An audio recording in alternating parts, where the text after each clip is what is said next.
Sepele. Apa meneh mau ndoke sak piring ditekne dhewe.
Kudu tansah dijaga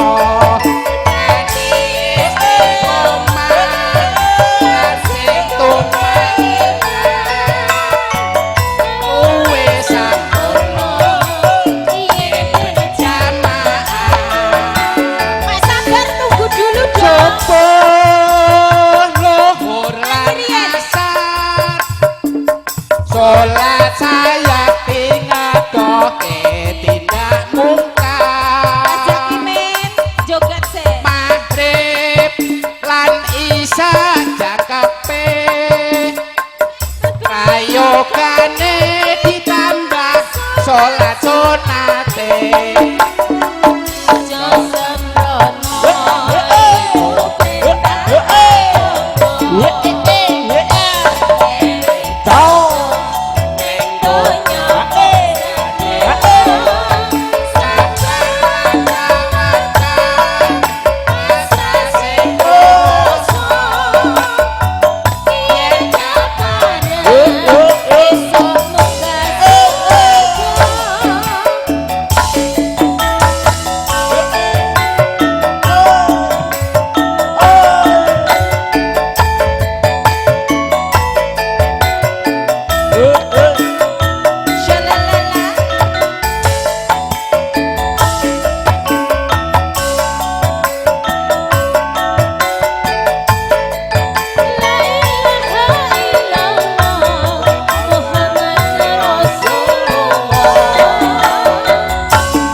sholat saya pingat doke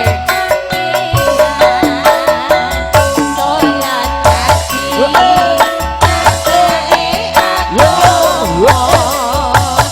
lima waktu kudu tansah dijaga nganti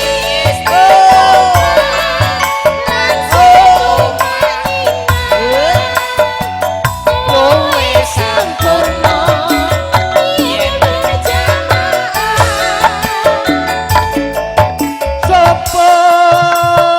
luhur lan asar sholat saya pingat doke tidak mungkar maghrib lan isya jakape prayogane ditambah sholat